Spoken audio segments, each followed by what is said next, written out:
Good morning, good afternoon, good evening, wherever you are in the world, and welcome to episode 49 of the ESG Show.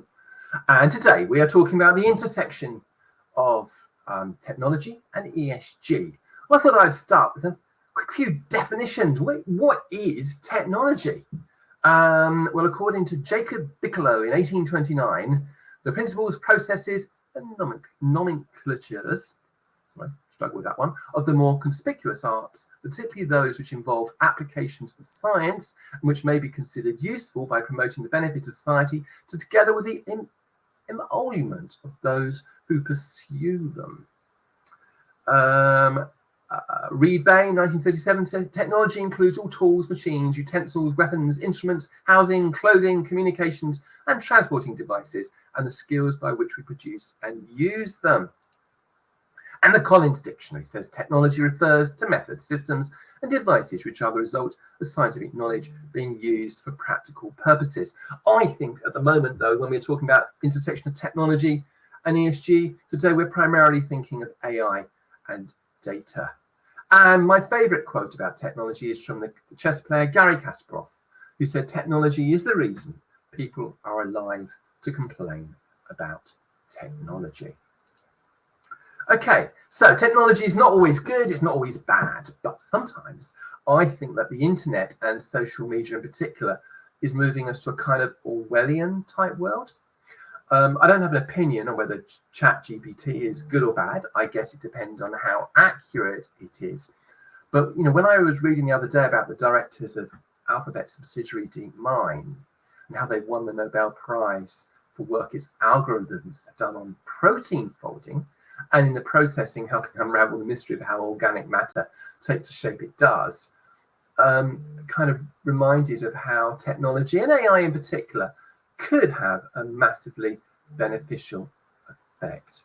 And today we are talking about the intersection of technology and ESG, and this intersection is a spaghetti junction of interweaving connection. Technology can help marry up demand for energy with supply, helping overcome the intermittent nature of renewables through smart use of electricity. But technology, especially AI and data processing, needs data centers, and they come with a massive CO2 cost. Technology represents risk, challenges, and opportunities. Then there are societal risks of technology. And the social risk and benefits of AI, such as social bias in healthcare, through to using AI to uncover building damage after a hurricane. And how do we overcome the computer says no problem? How do we make technology more human-centric?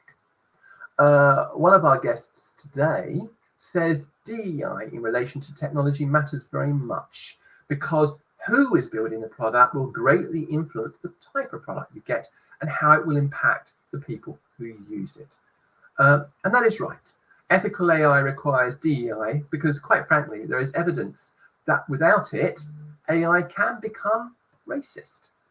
Anyway, before I introduce the guest, I just want to very quickly tell you about something I've been working on. Well, I was hoping to tell you about something I've been working on, but I seem to have forgotten to put the pictures in. But I've teamed up with a product called ESG Knowledge Hub. And if you click on the comments section, you'll see a link to it. And we have got back issues of the ESG show broken down into clips. It's taken me forever and a day to put that together. So it'd be great if you could have a chance to have a look at it. Anyhow, I'm now going to introduce our first guest, Matthew. Hi. Hello. How are you today? I'm doing well, Michael. How are you? I'm splendid, thank you. So Matthew is a sustainability global bat belt at Microsoft, working on the commercial side of the topic. He's recently taken an advisory role at Enzo Advisors, an ESG consultancy working with small mid-market cap companies. He also sits on the LP Advisory Committee of Morgan Stanley's Next Level Fund, and has written a book called The ESG Mindset, which is a primer for organizations to help them mainstream the topic of ESG. So, Matthew, in the field of data protection, there is this concept called. No, let me ask you a simpler question first. Just tell me a little bit about the book. Can you just tell us about the ESG mindset? Sure. Yeah, I wrote ESG Mindset around a struggle that I saw out in the market where ESG has always been a financial concept kind of applied to companies. And I realized in talking with companies, nobody kind of went out and explained to them what ESG was. And so it became really confusing. Is it sustainability? Is it impact? Is it DE&I, to your point? And it is many of these things, but there is also some specific things that ESG means, like material E, S, and G issues that impact or that affect your company in the pursuit of long-term resilience and growth. And so I wrote the book really for corporates to try to help them understand that concept. Okay, so thanks, Matthew. So in data protection, there's this concept that I'm quite fond of called privacy by design. I mentioned it before on the show. And it kind of means building privacy into the foundations of a company or a new product rather than as a bolt-on extra. And I think this idea of privacy design, it can also apply to ESG by design, which means sort of weaving the concepts underpinning ESG into the fabric of an organization. Does that tie in with your book? Is that how a sort of the mindset? Did you need this sort of mindset to achieve that?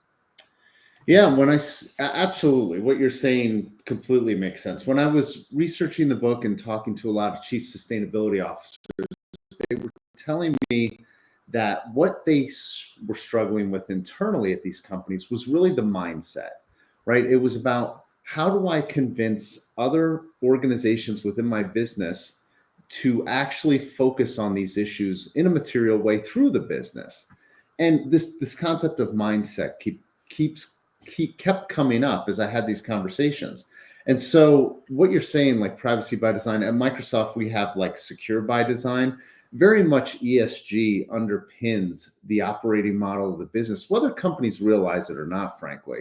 You can't, build a building in a physical location without considering, are there going to be wildfires there? Are there, is there flooding? Are there hurricanes, earthquakes? That is how the E intersects that particular thing. And so very much what you're saying is completely resonant. And not only that, like digital privacy and cybersecurity just so happen to be kind of intermixed, which I know we'll be getting into, intermixed with this ESG topic because they also have very material intersections with the company. They can be risks and they can also represent opportunities as well.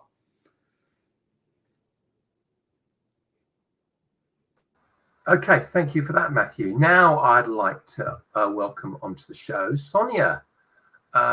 Sonia, I've been practicing how to say your surname, but I've got a nasty feeling I'm about to say it wrong, but I'm going to have a go. So it's Lagorg. Is that correct? That's perfect. Oh, how about that then? So Sonia, let me just call her up. Sonia specializes in the intersection of technology, innovation, and social impact. She has 15 years of experience in startup ecosystems, venture capital, and ESG implementation. Sonia leads the responsible investment practice at Georgian, a software investor with $5 billion of assets under management, and formerly headed the corporate innovation program at MARS Discovery District, the largest urban innovation hub for tech and science-based entrepreneurs. So hello, Sonia, and whereabouts in the world are you today? I'm based in Toronto, Canada. Okay, so Sonia, I've got some quick fire questions for you. Now, just so that people know, we're also being joined by a third guest today, Christina, who I'll be introducing to you shortly. And I'm saying this for Christina's benefit as much as anybody else's. Sonia, I'm about to ask you some quick questions, and Christina, I'm planning to ask you the same questions. So just be aware of that. So, Sonia, I thought we could play hot or cold. I'm going to ask you a question. I want you to say hot or cold with a very, very brief explanation. And we can start off with AI Is it AI overhyped? I have a question mark over that. AI overhyped? I'd say I'm still hot on AI, but there's definitely some very big caveats. I'm really excited about applied AI, like the machine learning or NLP technologies that are making waves right now with regards to automation or predictive analytics. So, for example, if you think about how AI is helping doctors with better diagnoses or how chatbots are transforming customer service, these are real tangible benefits that we're seeing right now. And I think we're just at the beginning of discovering the value there.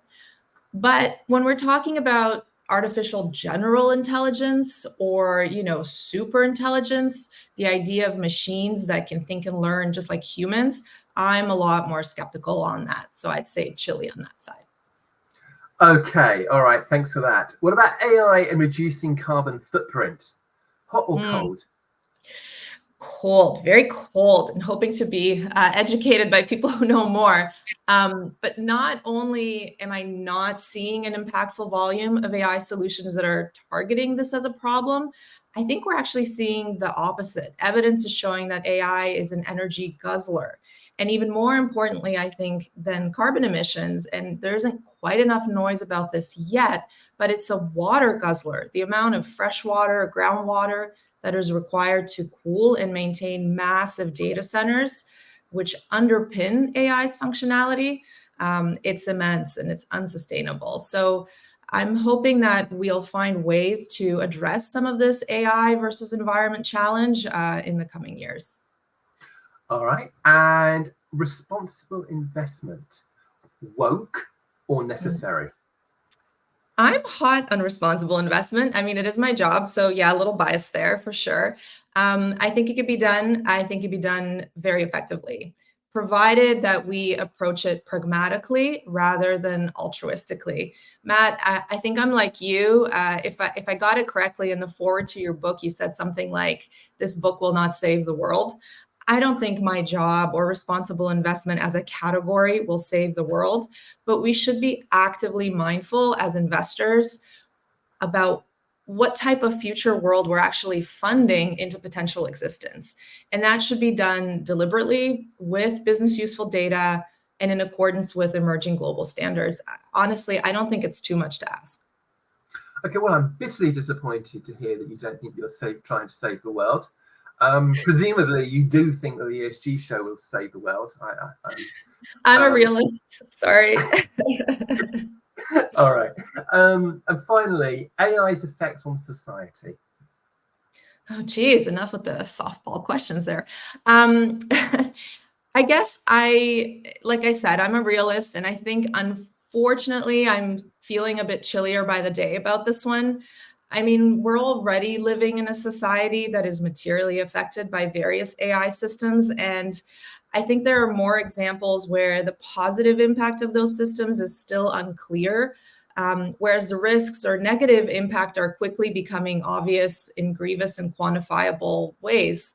So, for example, whether it's misinformation and disinformation in mainstream media and social networks, harmful recommendation engines used in the justice system, or in human resources for candidate selection, poor facial recognition in law enforcement. There's many more examples. I think we need the guardrails around these systems to be established faster and more definitively to keep pace with the technology that's being released into the world and frankly, into our lives. So until there's more of a balance there, I think I'm a bit frosty on it.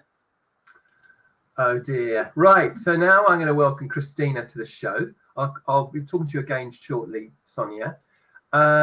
Christina, hello. I'm afraid I haven't prepared much for you today because I didn't realise you were going to be joining us. It's fantastic that you are here, of course. So could you just briefly introduce yourself? So my background's engineering, so technology is my thing. I have been part of every technology wave there's been there. I was Herson Dizzy launching the first commercial website, Oracle launching e-commerce when you needed security. I co-founded a telecom company that I was the 10th largest great IPO in the telecom space. I was CEO of an AI company spun out of MIT with Chomsky students. I was part of a company that was in institutional financial trading. It moved towards data-driven trading. Did a bunch of blockchain startups, one of them with the retired CEO of Medtronics that's in Europe and doing quite well. And now I work in cybersecurity, founded a couple of companies in that space, worked with RSA, heading up the Americas, and now work with a company called Princeton Vista. In addition to that, I am a professor at Columbia University teaching design thinking capstones, which is very user-centric problem solving, which is central to what we're talking about. And then also on the board of a number of public companies in the semiconductor, cybersecurity, and Bitcoin mining space. So I am very immersed in technology and very pro the technology world, and wrote a book on ESG as well. So well, splendid. Well, we'll talk about your book in just a second. Thanks for your comment, Ellen. Agree with you. You're making me think of what's his name? The guy who wrote Gaia, James. Anybody know? James. The name's gone out of my head. But yes, you're right. Havelock. Well, if you think back to the first industrial revolution, right? People were living on farms, short lifespans, didn't have a really great life, and then with every industrial revolution, there were some jarring moments that really created change, but people have much better lives today.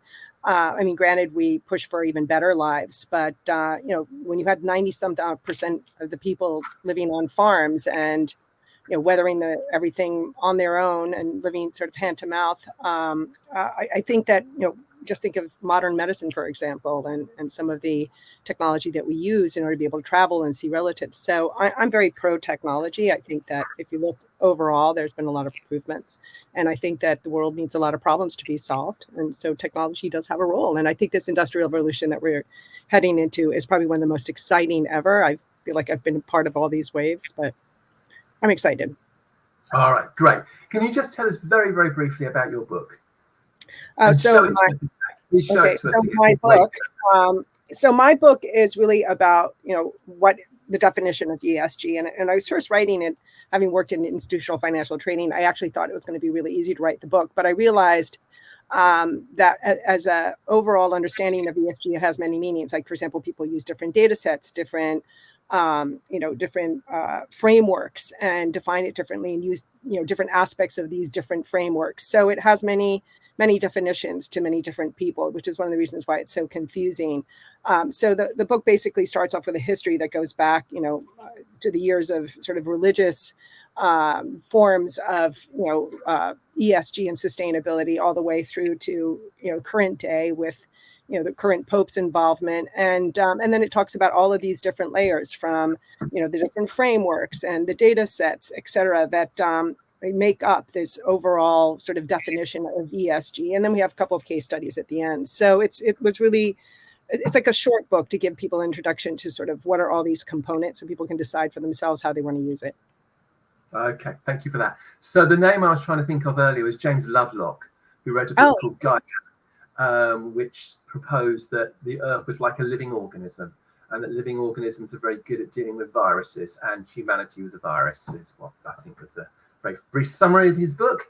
Are you up for playing hot and cold? I am. Of course, I'm cheating because I already heard the questions. Well, I know, but at least you've admitted it. So, AI overhyped? No, I think it's hyped in the wrong way. I actually am very excited about AI because I think that while everybody's thinking generic, everybody's using OpenAI and doing recipes or whatever, I actually think that AI at the edge is actually going to do a lot of very interesting things. It's very difficult for somebody to innovate when it's $100 million for a 10-day sprint to test something out on one of these big generative AIs. But what's really interesting, as inference moves to the edge to small chips, you can now start solving very interesting problems. Like, for example, in Europe, as you know, in places like Italy, maybe Spain and Germany, in 5 years, there will be a net of 50% less doctors, right? So what does that mean? You have an aging population, and you have a lot of medical scenarios in which, if you can use technology to sort of avoid some of the more expensive medical conditions, you create a situation in which people can be cared for with with less resources. It's going to take some time to actually get more people into those fields in order to make up for the demand in that in those particular geographies. And I think even in the United States, we have a decreasing number of service providers with an increasing demand for services, right? So, but you think about all the other things you can do with AI at the edge, like you can do things in the area of agriculture. You could do things in the area of, there's just many different areas in which you can use these technologies, from supply chain to mobility. And so we've been talking a lot about AI to have more efficient processes, but now we can problem solve. And that, I think, is where it becomes really interesting if you think about each one of the industrial revolutions and how it's improved some aspect of our life. So I'm very excited about it. I just think that people are so focused on generic AI taking over the world with robots, running around and doing anything for us. I think that people are just sort of misunderstanding where some of the interesting development is actually going to take place. Okay, thank you for that. I'm going to be a little bit naughty. I'm going to actually plug a book that I wrote now. I wrote a book called Living in the Age of the Jerk, which is a book about the future of technology. And I argued in that book that the fourth industrial revolution is the stuff we're talking about at the moment, AI, data, etc. But I argued there's going to be a fifth industrial revolution as well, which is when technology actually changes us. Mm-hmm. And in a way, the smartphone is a fifth industrial revolution product, because I think the smartphone is changing us. But I'm thinking in particular brain-computer interfaces, even things like augmented reality as well, and CRISPR-Cas9 gene editing as well. Actually. Oh, I agree. That's a big area as well. Anyway, enough about that. AI and reducing carbon footprint, hot or cold? I am actually hot on that area, and I will tell you why. I think that the electric grids are unfortunately outdated. It's very difficult to get power into the cities where you have this 15% increase in electric need. I think that the growth rate was something like 2% in the past, but now it's gone to 15%. And unfortunately, our infrastructure, nobody wants these cables under their houses, and you have dense population. So how do you get this carbon into that space? And I think what you're seeing right now is that the companies that are involved in either Bitcoin mining or in the AI space, they're the ones who are innovating, right? Because with all of these solar panels that have been gifted to a lot of people, they pay less for their energy. So the electric companies aren't necessarily generating enough revenue to be innovating, right? So the innovators are going to come at the edge, and it's going to be these private-public partnerships that are actually going to enable that. So you see Microsoft buying 3 Mile Island. You have AWS behind the meter working with a nuclear organization to power their AI. You can see a lot more of this stranded energy with the Bitcoin mining. So I've been on the board of a Bitcoin mining company, and what's interesting is that a lot of Bitcoin mining uses this stranded energy. So this kind of creative, this creative way of innovating because there's a need to drive that business. And with all of the growth of data and this demand, I see organizations that have the business need as being the innovators, not the traditional utilities. And you even see that with the phone companies that are highly regulated. There's a lot of innovation going on around that, right? So I think that in order to drive less energy consumption or more green energy consumption, we're going to have to rely on the organizations that are becoming really creative and finding new ways to create the energy. Because it's not going to happen.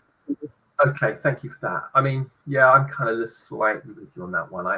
It's obviously a problem at the moment. But anyway, responsible investment, woke or necessary? I think that there's a lot of messaging that's woke on that. But I will tell you that one of the things that ESG, like in the book, I talk about governance. Because I feel like without governance, you're like whatever it is that you say you have, because you can really play with the information and tell create a video or interesting story and say, we're so great, right? But governance is part of being a director in a publicly held company, right? Governance is about really understanding how you're setting the KPIs, how you're measuring them, and how you're meeting them, right? And so when I think about sustainability, I don't think about it just as like carbon, right? Or resources. I really think about the fact that during the pandemic, we saw what happens when a company is out of business or implodes or closes. You can't even get toilet paper or engines for your car. When the supply chain is affected, it has huge effects on the population. So that for me is a sustainability factor, right?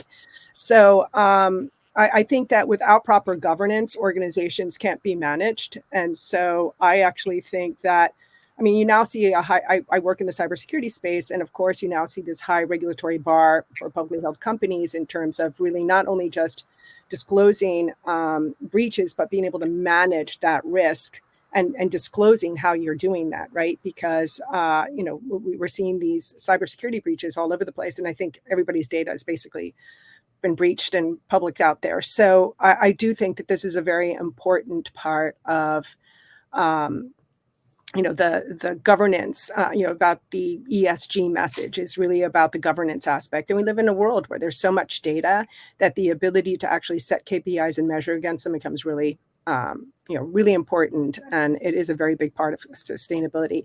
I think that if you just focus too much on carbon, that's not enough of a metric, right? I think you have to look at it more holistically, because organizations that are providing services that have partners that depend upon that flow of product in order to stay in business and pay salaries to their people, all of those ecosystems. We live in a connected world, and so when organizations aren't well managed, other organizations tend to fail. They're all connected today. So I look at it a little bit differently. I do think that the messaging is a little bit off. I think that governance is really, really important because of the fact that there is interdependency between a lot of the different companies that are in a supply chain. So.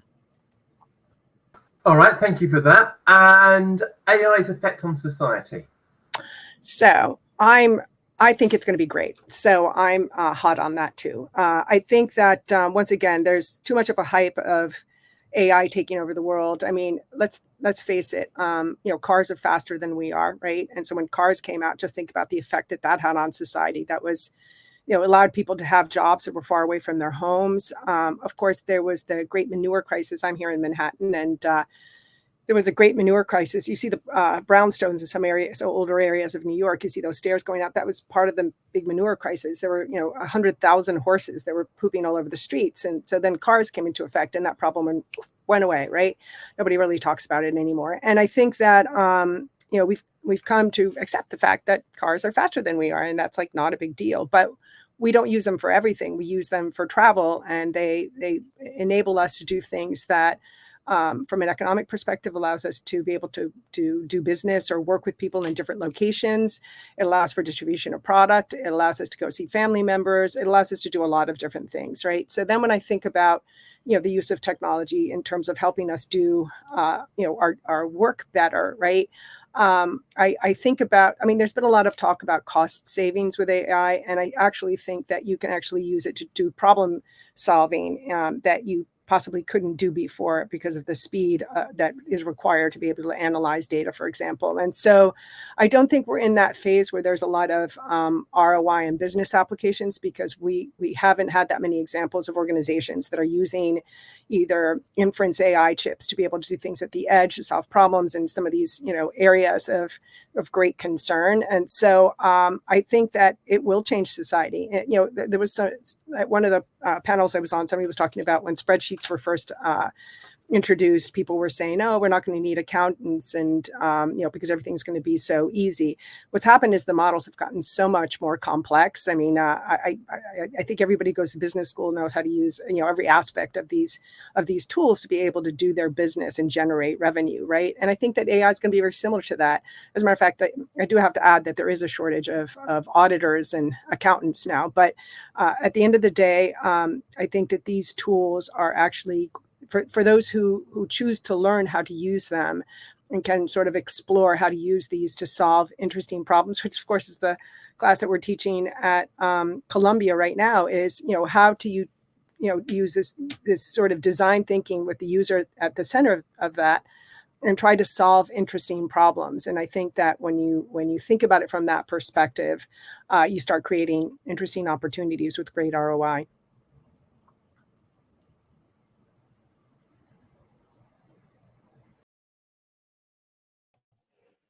Sorry, I'd like to have a chat with, hello, thank you for that, Christina. I'd like to have a chat with Matthew now, if that's okay. Sorry, I think I was talking there and wasn't on the screen, so I was rabbiting away and no one had a clue what I was saying.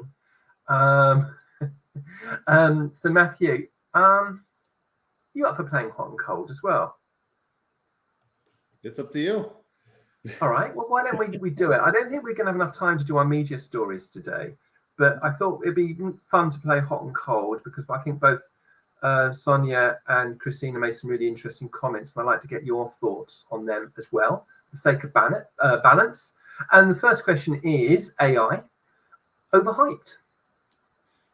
Well, yeah, that's a tough one. I think I am hot and cold on AI. I mean, I have a front row seat to what's happening with AI, but ultimately, I don't know that companies are really getting it yet to make it hot. And I think it is a little bit like the hype seems to be leading what's going on. I'm having a lot of really interesting conversations where it's more like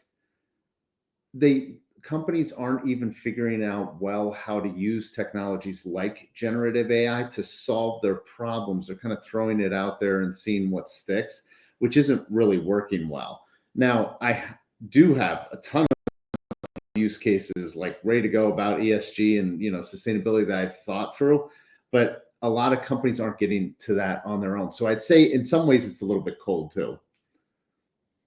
All right, thank you for that. And AI and reducing the carbon footprint. Yeah, reducing the carbon footprint. Yeah, I am also hot on that. I'm gonna have to talk to Sonia because I see a whole bunch of.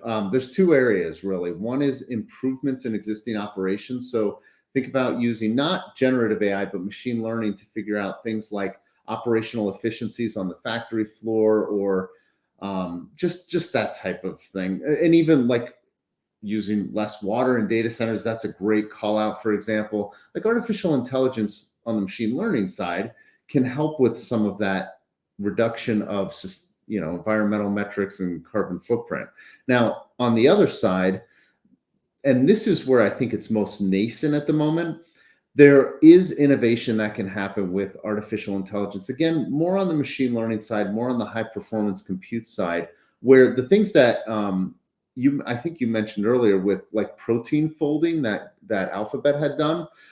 Imagine that, but for materials science. We're already starting to see AI and machine learning start to identify new sustainable materials where we're currently mining rare earth minerals unsustainably. So technology definitely can play a role there. It is very early on though, but I really think that's what I'm most hot on in that topic. So I guess takes us this concept of abundance. Will technology take us to an era of abundance, I suppose? Let's hope. I would be hesitant to say that, but let's hope. Okay. Responsible investment, woke or necessary? Yeah, I think it is necessary. I do think it gets tied in with a lot of, you're trying to address systemic issues. I sit on the LP advisory committee of a responsible investment fund. And I do think it is necessary. Like under 4% of Black founders in the US get VC funding. That's not fair or right. So unless somebody's going to step up and start fixing that problem, we need groups like responsible investors to do that work. And not only that, a lot of the innovation, to what Sonia's saying, a lot of the innovation is going to come from, on the other side, from technologists. It's not going to come from entrenched kind of franchise run companies that have their well-established business models and kind of do it. Granted, some of them have great R&D programs, but there's been, the last 20 years, startups really have been leading a lot of this. If you think about like fintech and banking, like that came from a lot of startups. It wasn't like banks were really jumping on the bandwagon to do, cloud services to transform their client experience. It was really out of the startup group that came. So I absolutely think it's necessary. All right. And AI's effect on society? Oh boy, that is a tough one. I'd say I'm hot on that. I think there are benefits. I do think that we need to watch a lot of like mental health issues, how social media is integrating artificial intelligence. That needs to be, in my opinion, a little bit more closely monitored because I do think that there's a scale impact. But again, to Sonia's point, there's a lot that AI can do from a social benefit perspective if we have good quality governance. And that is absolutely 100% needed. If we don't have that, you are doing nothing but scaling up your problem, like scaling up potentially unknown problems with your artificial intelligence implementation. Okay, thanks for that, Matthew. Now, I wanted to ask you, when we spoke the other day, you told me that technology is another pillar of ESG with risks and opportunities. Yeah. Can you expand on that? Sure. So the way that I define ESG in the book is very much on material risks and opportunities pursuant of long-term resilience and sustainable growth. So starting there and going back to when ESG was first coined in about 2004, that was 3 years before the first iPhone came out. And at the time, I was in IT both when ESG was coined, which I had never heard of it back then, and I was in IT when the first iPhone came out. We were using BlackBerries at the time. And the way that the E, S, and G underpin business operations and have that effect on the company is the same way that technology impacts or has an effect on the company as well. I mean, we see technology can be a great way. I just mentioned fintech. It can be a great way to capture an opportunity. It can be a great way to also intersect with social issues, like expanding out loan applications to marginalized groups through a low technology solution, or even layering on generative AI to make that loan application even easier to understand. And I have a kid in college, and let me tell you, I wish there was something like that for the loans out here, for the college loans. It would have made my life so much easier. But there are definitely the same types of risks and opportunities with the technology pillar. And I'm convinced had ESG been coined just a few years later, it would have been added there. All right. Okay. Thank you for that. So you also were talking about how technology is solving ESG challenges, even the reality of not using AI for everything. So what does that mean? Yeah, you know what? I was at a panel at Climate Week, and this came up, and it was an AI panel, and I did something really bad, and I said AI isn't the answer to everything, because it frankly isn't the answer to everything. It can definitely move the needle forward. It can, especially now that we have qualitative AI with generative AI, it can solve problems that I've talked with companies about even 5 years ago that we couldn't solve with tools like machine learning. But it's not always the right tool. And there could even be very low technology solutions in order to move the needle forward in what you need, especially in the short term. So one of the examples that I call out in the book, and I've written about this previously, is there was a couple years ago, there was a heat dome over California, and the California utility was going to start having to do rolling blackouts. And so in working with the governor's office, what they did was they sent out a text message. Turn up your AC, because like turn down your AC, because like we're going to have to start rolling blackouts. There was no like artificial intelligence that had to do anything. Like they sent a text message and got people to move, and they did, and they avoided the blackouts that day. Like you have to make sure that you're using the right technology for the right job, which was like on a panel about AI sustainability. It was like a cardinal sin to say this, but I mean, it's very true. All right. Well, I thought 42 was the answer to everything, or is that just like the universe and everything? It's the answer to everything else. Okay. So do you think AI could make us mentally lazy? Do you think? I don't think so. And I think, there is, because of the way generative AI and kind of open AI have splashed onto the market. I heard the other day 200 million users of ChatGPT. It certainly seems like it can make us lazy. And there are use cases in which it can. My kids are currently losing their minds because their teachers have started using AI to grade their papers, which is just absolutely mind-boggling to me. However, I really think it has the ability to do something else, which is make a big impact in ways that we don't think about, like using generative AI and even natural language processing to figure out ways to democratize access to largely Western research around climate change to global South countries. Like most of the research, the scientific research, is written in English and is inaccessible to a scientist who doesn't speak multiple languages. like, I feel like we're a little bit mentally lazy, more so in picking the use cases that we're applying AI to, if that makes sense. So I'm going to flip the question back on it like that. Like, we're being a little bit mentally lazy with the tool, I think. You know what? I'm a little bit cynical about this idea that we're losing our concentration spans, because, and if we are, I think it's a part of a process that's been going on for hundreds of years. Because if you pick up a book by Dickens, you know, the first sentence is about 1.5 pages long. So, you know, you can criticize the Generation Zs or whatever not having a good concentration span, but I would argue that no one has got the concentration span that Victorians had. Yeah.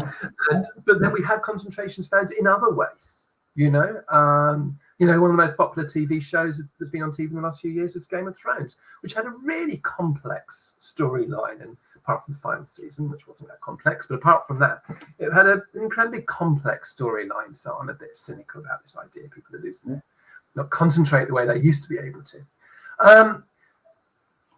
So there are social risks and benefits of AI, such as social bias in healthcare through to using AI to uncover building damage after a hurricane. So can you enlarge upon those two examples there? So social bias in healthcare, AI to deal with a hurricane. Sure. I mean, Sonia mentioned it earlier, kind of using AI in healthcare, especially to augment the lack of doctors out there. And we see this over here in the States. It's really hard to get an appointment, for example. What I think is challenging is AI needs to be really, when you're dealing with stakeholders directly, as healthcare does, or if you think about if there's been studies done about AI being flipped out to the like the justice system, we really have to make sure that when AI intersects with a stakeholder at critical care or at livelihoods, that it is really getting it right. And there was a use case a couple of years ago where Optum Healthcare had an algorithm that was, I think, in about 70% of hospitals in the US. And it turns out that it was recommending advanced care to non-Black patients more often than white patients. And I mean, that issue is just not acceptable. If you're going to be capitalizing on an AI opportunity, you really need to make sure that you're looking at the governance, reinforcing your models, checking with the people, and even going out to the stakeholders and finding out what their experience is. Now, on the other side, AI and machine learning really has a great benefit to kind of either match up satellite images of different resolutions pre and post damage in order to make it easier to figure out where to send aid, for example. It might be able to help insurance companies figure out how to more effectively, and that's a huge issue over here right now, like more effectively get the funds out to people who have claims. Like, did they actually lose their house? Like, it has all sorts of applications, both high risk, high opportunity potentially as well. All right, well, thank you for that. I actually have another question which concerns your background. So I think that looks like the Millennium Falcon over your left-hand shoulder. Yeah. Over your right-hand shoulder, I can never remember what they're called. The big that thing. Which one? That's right. an ADAT. A what? ADAT. It's an ADAT. Okay. All right. Thank you for that. Well, you've asked the most important question anyway. There you go. I'm now going to have a quick chat with Sonia. Hello, Sonia. Nice to have you back again. Thank you. So let's get straight into it, shall we? I don't know if you know, but there's a creature called a human being. I think I heard of them. You've heard of them. Yeah. Let you into a bit of an old secret. I'm actually not a human being. I'm actually an avatar.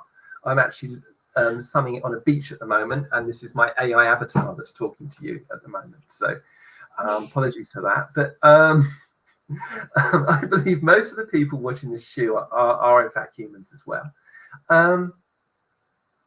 So my question for you then is, what about AI? Do you think that we need to make a more concerted effort for technology to create a sort of more human-centric thing? How do we go about doing that? Yeah, absolutely. I don't want to be duped into conversing with bots. If that's the option, I'd rather be gardening. But I think more seriously, yes, I believe those of us working in tech and even adjacent industries like media or law or finance, where I'm currently at, we have to continuously push our understanding of how technology creates value for people or these humans that we mentioned.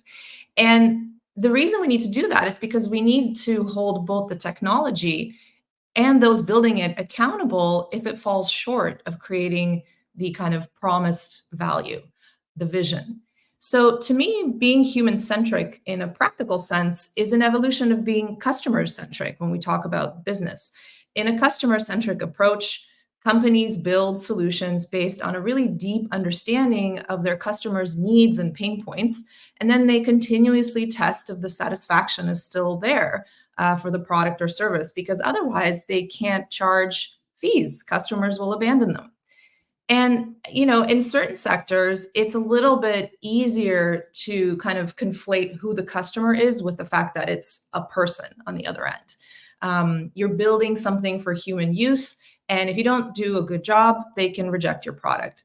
But now, with where the world is with digital technologies becoming so much more complex and embedded into these larger systems or infrastructure, the customer is often a lot more abstract. The direct user might not even be a person at all. It could be a data set, a platform, an API, a set of controls.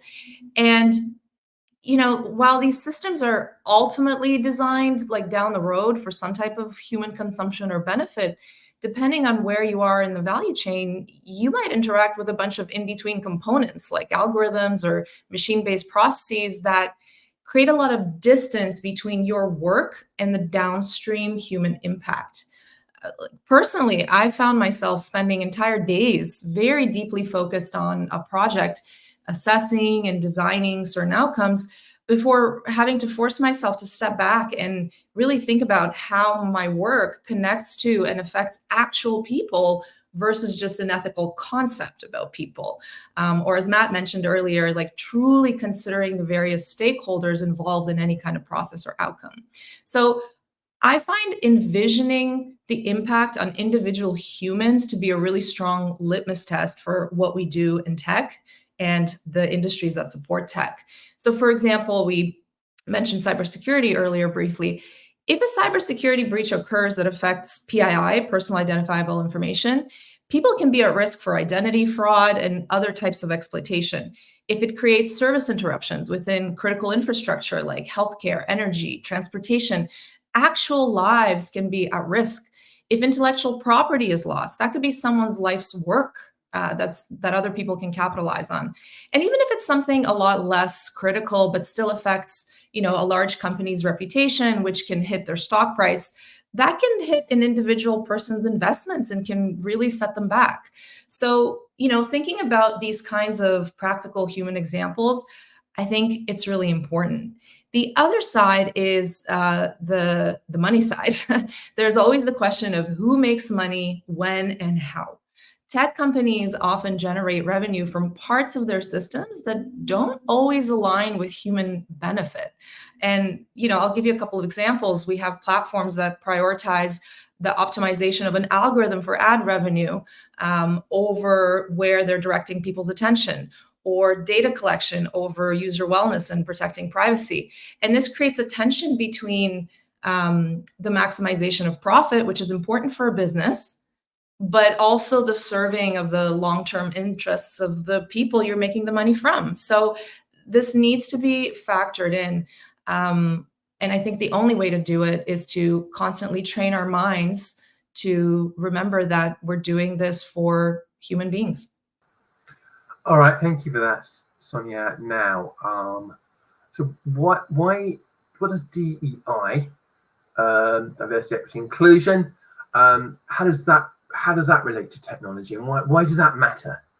Oh, for sure. I think you quoted me in the intro when you said, DEI matters because who is building the product will greatly influence the type of product that you get.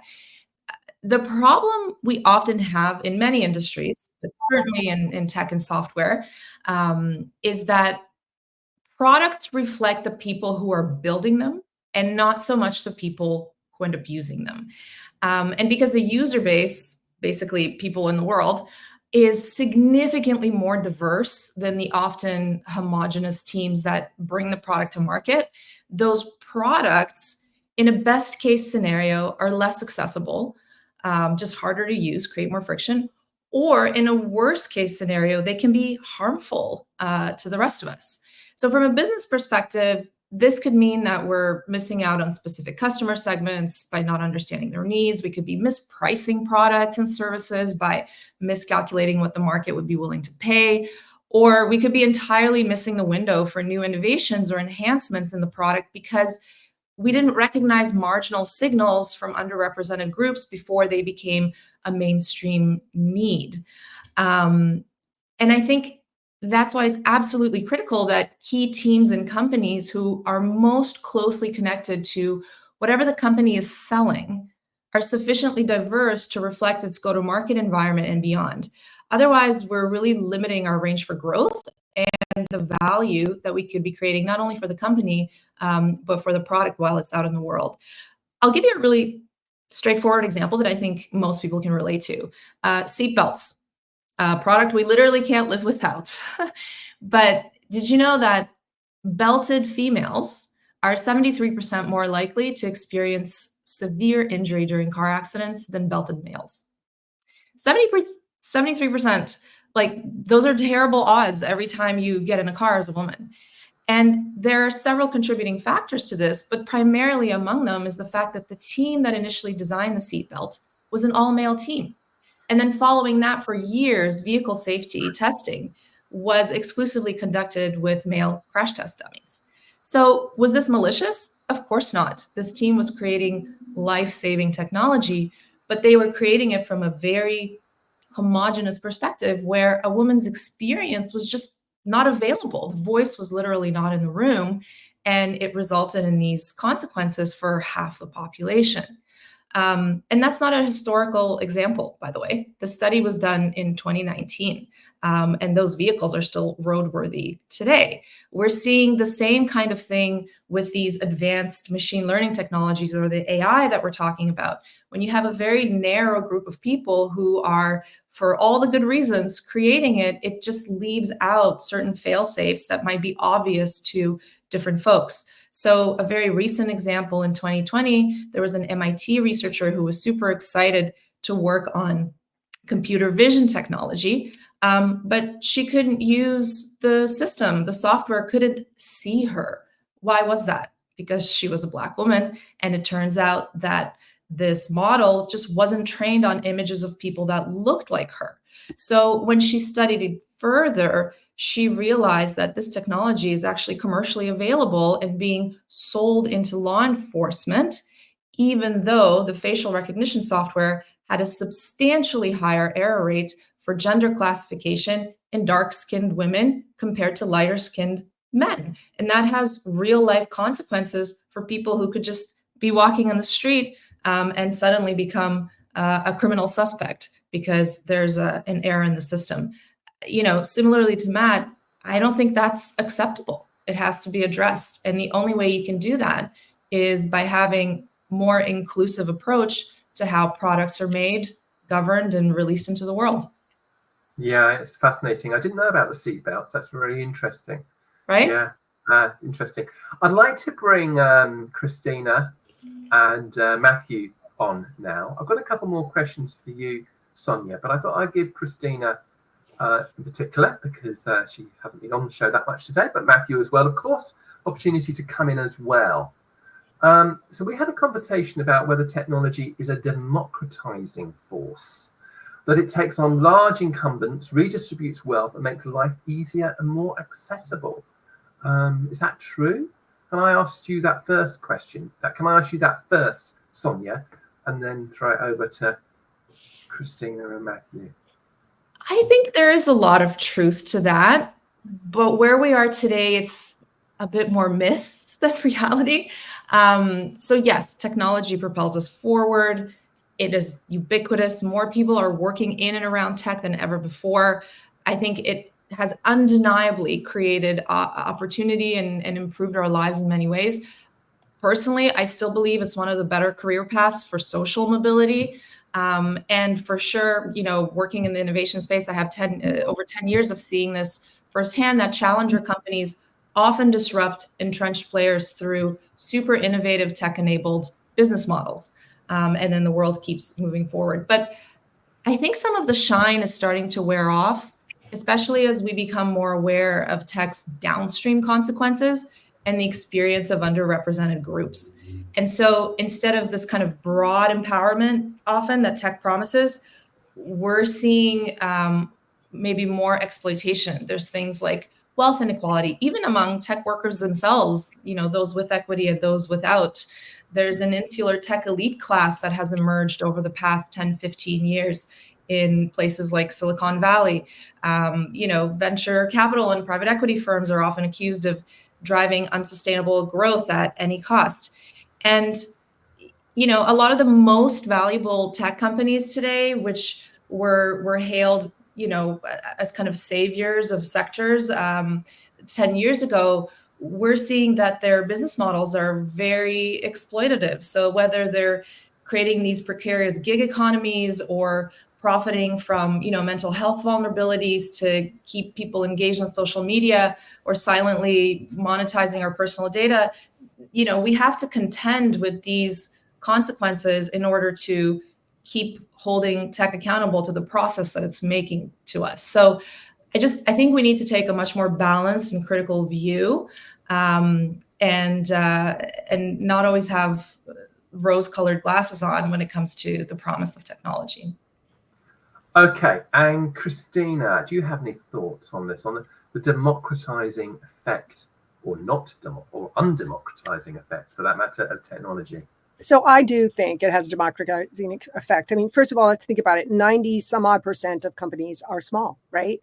And so think back to television where you had a couple of channels. Who could afford a TV ad in order to be able to get customers? Now you have the ability to go on to a Google ad purchasing. You can now reach customers in a much more democratic way.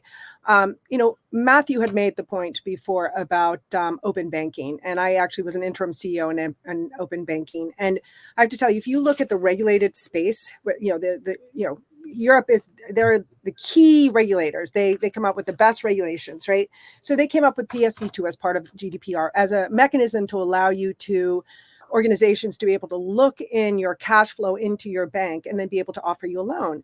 But with all those tight regulations, there were almost no companies that actually came from that. You look at the UK, there were a number of banks that had a very organized system by which they took the top banks and sort of forced them into creating these incubators. And you had a lot of very successful companies.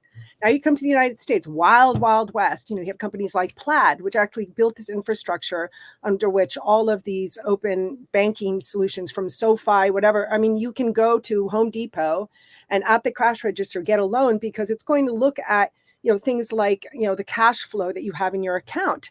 And so it makes it possible for somebody who's just graduated from medical school and probably has no credit to be able to utilize, the fact that they've recently gotten a job as a doctor, not that they will make as much as they did in the past, but it's now opened it up for people to be able to get credit, to be able to do things that they couldn't do before, right? And now Plaid, of course, is now implementing PSD2 in Europe after it was bought by,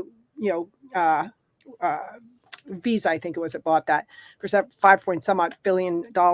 So I do think it has the ability to democratize. And I mean, think about communications. I mean, when I was CEO of this MIT AI company, spun out of MIT with a lot of Chomsky's students. I mean, Chomsky talks about how language is the ability. Without language, you can't trade globally, right? And now we have the ability to not only do things like translate on demand, but we can communicate globally and do business all over the world. You can do that before, right? In the same way that cars, several industrial revolutions back, did open the possibility for transportation and distribution of products. So I think that there's this really big focus on sort of, the mental effects of technology. But when you start thinking about all the problems to solve and all the problems that can be solved, I mean, as an electrical engineer and computer scientist with multiple degrees, I can't help myself but get excited about the technology. I've been part of every one of these waves, but I do think that regulations can be a problem if they're not well understood. In the electrical space, there aren't enough electrical engineers to even build out an infrastructure. It's going to have to be built by private-public innovation that's driven by a need. When you start thinking about medical, right? I mean, you can't expect the government to step in and do all of that. I don't see the regulations in Italy around AI having inspired any companies to take on AI innovation. They have like almost no AI startups. And you look out throughout other areas of Europe where they haven't had the same type of AI restrictions, have had some AI innovation. So I think that it's a great idea to find ways to govern the technology. But I do think that you have to make sure you harness it in a way that still allows for a certain amount of innovation to take place to solve the world's problems. And of course, I teach a class in design thinking. It's customer centric. And so I think when you take that approach, you sort of bypass some of the problems that Sonia had talked about before. All right, thanks for that. Before I hand over to you, Matthew, I was just going to make a comment as well, make a couple of observations, really. One of the things I always think about this issue of democratizing technology is King Henry VIII of England. So Henry VIII, when he died, was one of the richest men in the world. And he died in his mid-50s from a disease that was almost certainly curable today. So he might have been possibly the richest man in the world at the time, but it didn't help him. He still died before, maybe he could have lived another 20 years if he'd lived today. So that makes me think that, there is a democratizing effect of technology because we all have, or we don't all, but most of us have access to the kind of healthcare that the richest man in the world didn't have access to a few hundred years ago. And another example, I think, is a smartphone. When I was a kid, I used to watch a James Bond film on the television or on the cinema or whatever. They always had these amazing gadgets. But I don't think they do have gadgets these days because actually it's very difficult for them to come up with gadgets that can't become consumer products. So, I remember watching a James Bond film and Pierce Brosnan was driving his car from his phone. Well, I don't think that technology is particularly far-fetched anymore. So, for me, the smartphone is an example of a technology that doesn't make much difference if you've got £1 billion to spend or a few £1,000 or dollars to spend. You're not going to be able to get a better phone. You might have diamonds on it or something, but it's not going to do anymore. But anyway, Matthew, what are your thoughts? Democratizing technology. Yeah, I'm gonna take a little bit of a different take on it and talk about trying to improve people's lives and in simple ways. And I'll give two quick examples. I was at actually a year ago this week. I was at one of our team offsites and there was maybe, 150 people there. And I was sitting at a table and there was a guy in front of me at the next table and then the speaker was down in the room. And I was looking, like I could see a screen and there were all these words popping up. And I'm like, what is he doing? Is he reading like an audiobook? That's like completely rude. Like, what is going on? And then when the speaker stopped talking and the words stopped appearing, I realized that he was using like a speech to text translation engine so that he could understand what the speaker was saying.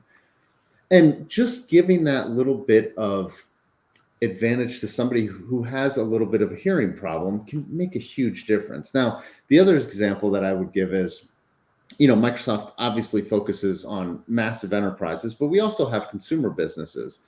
And I think it was in 2018, we launched the Xbox Adaptive Controller, which allows people with limited mobility to enjoy playing Xbox.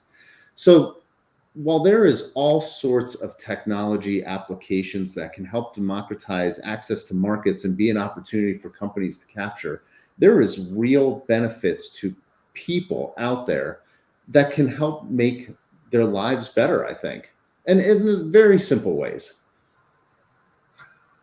All right, okay for that. Now, I think we're going to finish in about 5 minutes time. So we're going to have to deal with the next two questions super quick. By the way, I wanted to tease a question for you all, which is if you were to take a metaphorical chessboard and you put a grain of rice on the first square, 2 on the second, 4 on the third, 8 on the fourth, 16 on the fifth, 32 on the second, on the sixth, whatever it is, and keep doubling it. Any idea how large a container you would require to contain all those grains of rice by the end of the third row of the fifth chessboard? So you keep putting grains of rice on the square. Any ideas? Anyone want to make a guess at that one? I have an idea. If you put them in a balloon, the balloon will expand exponentially as required. Well, I'll tell you the answer. The answer is you would need a container the size of the observable universe to contain all those grains of rice. And I make that story just to illustrate the power of exponential technology. Of exponential, and if you apply the theory of exponential to technology, then the ultimate conclusions are quite mind-boggling. Okay, says Sonia, I wanted to ask you about something which Christina touched on just now, and we only got 4 minutes, so we're going to have to deal with this super quick. But this relates to the role of regulation, and whether or not, if we introduce standards early in the development process of new technologies, will this harm innovation? I'm going to be really mean. I'm going to give you a minute to answer this question. Okay. So yeah, I think some people argue that regulations and standards tend to disproportionately benefit incumbents who have the resources and, you know, the capacity for legal and compliance infrastructure to navigate some of the more complex policy requirements. I think it can work for innovation companies, smaller size companies, if the regulations are properly calibrated and have kind of like a tiered structure. And we've seen this is a leading practice in some of the newer policies that are emerging. So for example, a regulatory body could implement requirements that say that companies with 50 employees and you know revenue of less than $1 million have to comply or disclose in a different way that a company like Microsoft would, which I think is fair. Startups can be accommodated, but I don't think they should be let off the hook. I think regulations can actually spur a benefit for them. They don't have to contend with legacy infrastructure like big enterprises do.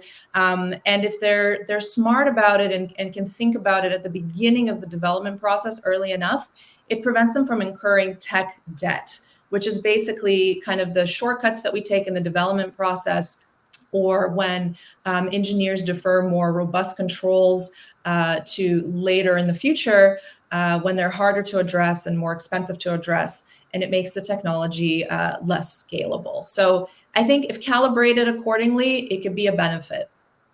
All right. Christina, anything to add to that? So I have an issue with regulations because a lot of time the people trying to regulate don't understand the technology. It's rather complex. Like, for example, in the telecom Europe, right? One of the biggest issues is you have telecom so highly regulated. They have to pay all this money for frequency. And now telecom's moving to satellites in the sky, under the ground, into the data centers, totally bypassing telecom, right? And so they have this huge burden of regulation, and they can't innovate and raise the capital required to run these supercomputers, to run these 5G networks, right? I look across the board at many of the regulations that have come up. I mentioned Italy for AI, and unfortunately, I don't think that as technology becomes more and more complex, I think the ability to find regulators that truly understand without having lobbyists influence the direction of how things should go to benefit them, I think becomes really difficult. All right, now look, we are well over. Are you, Christina, are you okay for time? Can you stay on for a little bit? I think both Matthew and Sonia need to go quite soon. So what I thought I would do is ask you, Sonia and Matthew, a question each. And then if you need to go, say goodbye. And then I'll have a brief conversation with Christina after that. I wanted to ask you, both of you, Matthew and Sonia, very, very quickly. It's sort of the big question, really. What's ESG got to do with technology in a sort of broad picture sort of way? And you know, I know you're short of time, so if you can make your answers as quick as possible. Maybe if I could go first, because I do need to drop reluctantly, because this has been such a great conversation. I think, when applied diligently and within reasonable bounds, ESG can be a very helpful framework for emerging, unknown, lack of blueprint kind of things, which a lot of tech innovation is. It helps us to ground us. It gives us a framework from which to consider risks from a variety of different perspectives and stakeholders, as Matt mentioned, which I think is very, very important, because I think with the pace of innovation and the aspirations that we have to create value, sometimes we intentionally or unintentionally take shortcuts. I mean, that's what bias kind of is. It's a mental shortcut for decision making. And if we keep permitting ourselves to do that, using your grain of rice examples, those challenges can be compounded. So when used within reason, I think an ESG framework could be a great way to help technologists, to help investors, to help the public foresee challenges, foresee risks, and hopefully even uncover potential opportunities that maybe weren't as obvious when the initial use case was being explored. So that's my Thank you for that, Sonia. I don't know if you need to go, but if you do. Thank you so much for having me. My pleasure. Matthew, over to you. ESG and I mean, there's a whole chapter in my book on just technology, and there's another chapter on just data as well. So, I mean, this could be a whole 40-minute conversation, but I'll just build on what Sonia said a little bit. We're already committed, and by we, I mean the world is already committed to using technology around ESG. Like, every regulation is not being handwritten in a ledger. We are using spreadsheets, we are using software, we are trying to translate activity data into carbon and gather our other environmental metrics.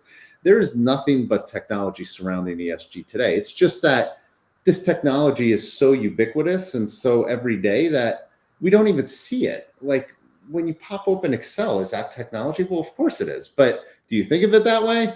Probably not. So we're already underpinning the infrastructure that we're building to transition with technology. Now, where it goes from there is anybody's guess. I'm optimistic, as I said, with the hot or cold questions, that technology really can play a more significant role in beyond data gathering and actually improving and innovating. But I think we are very much in transition right now around it, and it'll take some time to get there. And I do have to go too, but this has been great as always. Well, thank you very much, Matthew. I hope you can join us again in a few months on the ESG show. I wanted to say that to Sonia as well, actually, but I missed my chance. But thank you very much, Matthew. Christina, technology and ESG. So, of course, being in electrical engineering, computer science, and multiple graduate degrees, I obviously am a big fan of technology. I think that it changes the world in remarkable ways. And I do think, as I said before, that it democratizes a lot of different things, access to capital. I mean, think about what open banking did for people that don't necessarily have a credit history to be able to have access to capital. And the whole basis of that was really to fuel opportunities for capital for small, medium companies that had good cash flows, but didn't really have the ability to get cash from traditional like VCs or other mechanisms, right? You'll be able to see their payment history, their cash flow.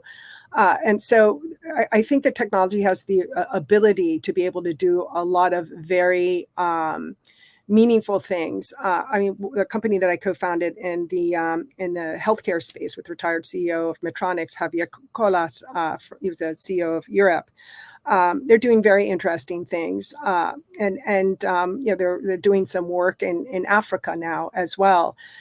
You look at places like this one particular part of Africa. There's only one oncologist, right? If you for tens of thousands of people, if you don't use technology, there is basically no mechanism by which to reach the masses, right?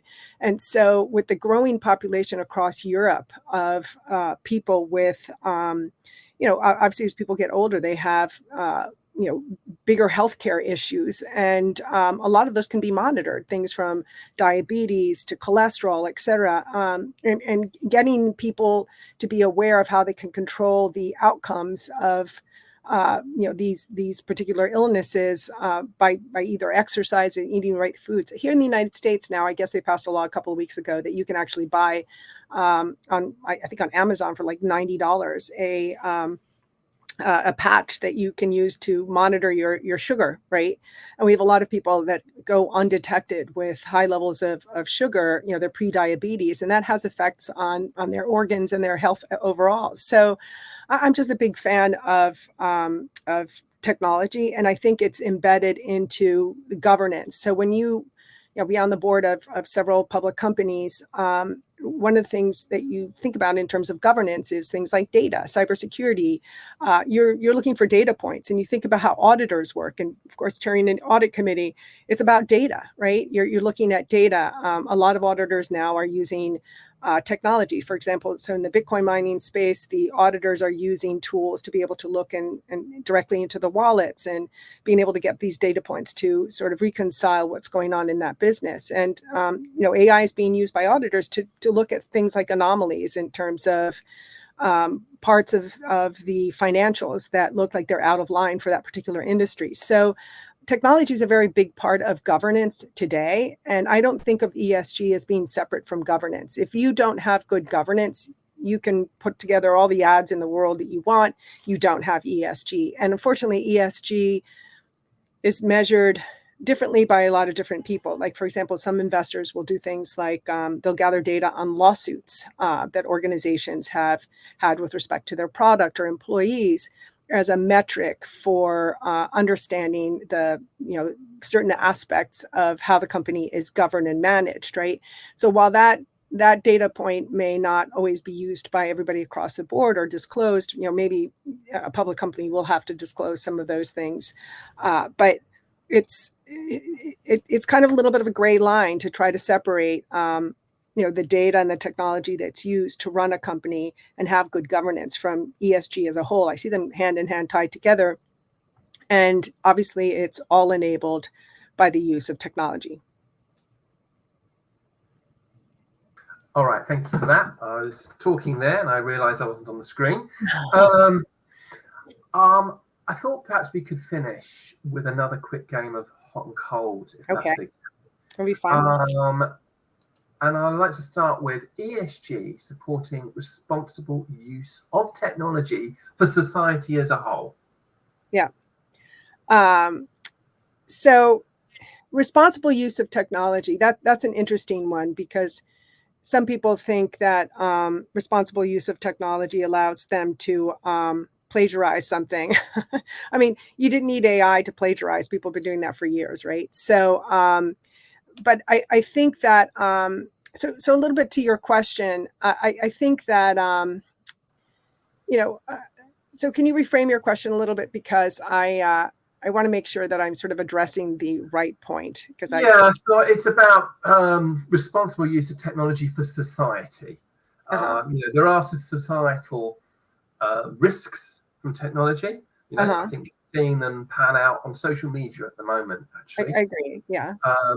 Can ESG play a role in that respect? I think it can, but see, I see both sides of this, right? So when you think about like the advertising AI piece of it, you're a small company, you're trying to target users so that you can compete against bigger companies to sell a particular service. So that AI has a benefit to you. Now, a user that self-selects and goes into this free service to be able to use Instagram, Facebook, all these particular type of tools, they're self-selecting to be able to use those technologies, knowing full well that the data is sold and they know how the business models have been run. So it's, while I realize that it does have mental effects to constantly see pictures of people that have been doctored up in some way and everybody looks happy and shiny and beautiful and thinking, well, maybe I didn't have such a great day. Why is everybody looking like they have such a great day? Because they didn't really think about the fact that everybody's using tools to make themselves look better. Can have some mental effect, especially if somebody's having a bad day. But there's a pros and a con, like 90 some odd percent. I mean, I think in the United States, it's closer to 90-95% of companies are small and medium businesses. In Europe, it's like 99%. Outside the United States, most places it's 99%. never have we had the ability, I mean, you had classified ads, right? But the ability to be able to go onto like a site like Fiverr and be able to sell your services to make, some cash for digital marketing skills, or your ability to use one of these particular sites to be able to, sell some goods, go to Etsy, for example. I think this is fabulous because some people basically don't want to sit in an office and have a full-time job, or they want to be able to have some sort of a business. And so these tools can be very empowering for a number of people. I mean, you could actually say that the ability to use these credit tools has had a negative effect on people's finances because people have a heavy amount of debt, right? So does that mean that you just immediately eliminate credit when we know full well that that's the tool that you use to grow a business or in order to be able to fuel somebody's education? I mean, credit has a good side and has a bad side. So you can't just say, well, some people can't control themselves, and so therefore we have to eliminate this for everyone. I mean, I think that credit scores are one mechanism for keeping that, these behaviors in check. And so I think that innovations do evolve to try to rein in some of these particular activities. But I think that saying that AI is bad because of the fact that it's pushing ads. I mean, one of the things that's interesting that most people don't even think about, there was an article at MIT and Harvard when Obama won that talked about the incredible data science that was used in that election. And I think that people should try to look at that article. It's interesting. So it was like two data scientists were involved in that. And for $250,000 or something like that, you can buy the voting history of anybody in the United States. And I think you can do this type of stuff in other countries as well. But you can find out who they are, where they live, if they declared themselves part of a party, and then what elections they voted in. And so they take that and they append a lot of other data, and they decide, okay, who am I going to target to try to get them to the polls so that they vote for me? So you take the low-hanging fruit, and everybody has these phone calls that come from random people saying, let me come to your house and help you fill out the paperwork, or let me walk you to the poll station, right? I consider that so incredibly invasive and so negative. And those people have gone out and they've started companies that work with commercial companies, right? So that data has expanded beyond the use in the election. There's been no limitations in terms of how that data has been used, but nobody really talked about that. And why not, right? So data is out there, people are using it, and I think people just need to be smarter in terms of how they protect themselves against it. I cannot, protect myself against all of the messaging and calls that I get all the time around people who want to come and help me vote. Like, I don't need help being, voting, but I get it anyway. Kind of, it reminds me of something I said at the beginning of the show. Gary Kasparov said technology is the reason why people are alive to complain about technology. Yeah, I totally agree. Look at farming over 150 years. 95% of the people died at very early age, uneducated, and did not live great lives and didn't travel much beyond. No, I think that's right. I think that's right. I believe there's a statistic. I think it's something like 8% of people who've ever lived are alive today. And that technology is probably the reason for that. I think the only thing, the concern that I would have really is the sheer pace of technological change. I agree. It's changing at a pace for which there's no precedent. We've never experienced change this rapid before. And so I think we're heading slightly into the unknown. I'm sure you probably watched a few episodes of the Netflix series Black Mirror, and there was one particular storyline which jumped to my mind when you were talking just now, called Nosedive, in which we live in a world, the one I'm talking about, and we're living in this world of social media in which trying to get you to like her scores in life. It's a taxi. It works that way in China. Right, it does work. It creates a really superficial society. People were smiling all the time because they were terrified of getting a poor score. Which was, I thought was one of the best episodes. Kind of going back to your point on technology, sort of, Kasparov's comment. I think that's the reason why regulation becomes so difficult, right? Because it's difficult to regulate something when you don't fully understand it, right? Every time I hear people say, "Oh, Bitcoin mining uses the same amount of electricity as all of Ireland," but people don't recognize how electricity works, right? Most Bitcoin mining companies are finding stranded energy that can't get its way onto, the mechanisms to get it into the city where the demand is, and so it's generated with all these, wind farms or whatever that might be, and it has nowhere to go, right? if wind and solar are generating electricity which isn't being used, which would otherwise be wasted, why not use it for Bitcoin mining or convert it into money, or training AI algorithms, maybe, exactly, which is what they're charging doing up in Paraguay. electric vehicles. Yeah, that's what they're doing in Paraguay, for example. They had the largest hydroelectric plant. They generate so much electricity that they sell it to neighboring countries, and they still have more that they could generate. And so they're now converting that into money so they could use that in other ways, right? So I think that there's a lot of negative things that keep said. I mean, I think Sonia had mentioned about water as a cooling mechanism, right? And once again, back to the innovation, there are liquids that are using thermodynamic qualities that allow for cooling without the requirement for water, right? But you look at the nuclear plants in France, I think 30% of water is used to cool these nuclear plants. So I think that as private public organizations become more interested in solving problems, you're going to come up with more interesting, manageable solutions to solve some of these problems. But I think that if you rein them in and say you can't do that, you're not going to get these kind of solutions from governments. They just don't have the skill sets. Okay, I've got one more question for you, and it's a nasty one. It's a nasty question. AI intersection with ESG in the year 2030. Mm-hmm. So it's a crystal ball question. Yeah. I suppose it's more a question about where we will be. Where will AI be in 2030? Where will ESG be in 2030? And how will they be interacting with each other, do you think? Okay, so when I think about ESG, I know that there's this big carbon thing and diversity aspect of it, because those have been two highlights, but there's so many other data sets, right? So I look at it more from a governance perspective, right? And the ability to solve interesting problems for humanity. So when I think about AI, and I'm telling you that AI is moving to the edge, you're going to be able to solve more interesting problems across the board, from healthcare, supply chain, because it's going to become much more focused on solving interesting problems, right? So when you start doing that, you start improving the S part, the social aspects. Like if you improve, healthcare, things like automating meters, parking meters, so that you can actually pay for your parking meter while you're sitting in the restaurant versus having to run outside and put another piece of paper in the dashboard.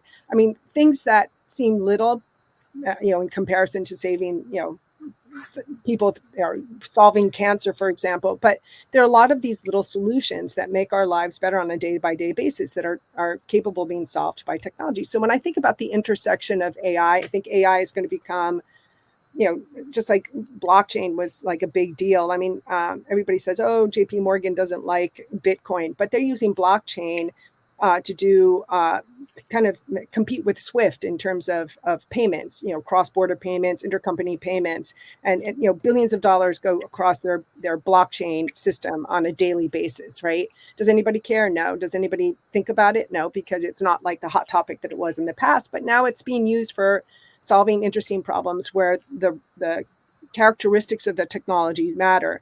I think that's going to happen over time with AI, and it's going to become one of these things where people don't really think about it. I mean, we already use machine learning and forms of AI, or I'd say the more traditional form, not generative AI, for things like credit card fraud. And of course, I love the credit card fraud messages I get because I'm able to nip it in the bud immediately, right? So I think it's going to become more embedded into the fabric to solve very mundane problems that are sort of annoying, like being able to deal with things like a parking space and parking meter type of activities, as well as healthcare. So so I have a very positive view on how the two will intersect very nicely, because I think that data allows for governance. And when you're able to set KPIs and measure against the data, then you're able to govern. And I think that it's more than just carbon. Carbon's a very small piece of the overall picture. But I think that when you set metrics for people, I think that their ability to comply with the overall objective becomes better. And I think that that's basically what ESG allows for. It provides sort of a visibility across the board, and whatever those metrics are that you set forward, the ability to be able to embed solutions, whether it's teeny tiny or big, in order to align all of those goals becomes a lot easier. All right. Well, Christina, thank you very much. And thank you everybody for watching the ESG show. Please join us next week when we're talking about sustainable IT. And thank you.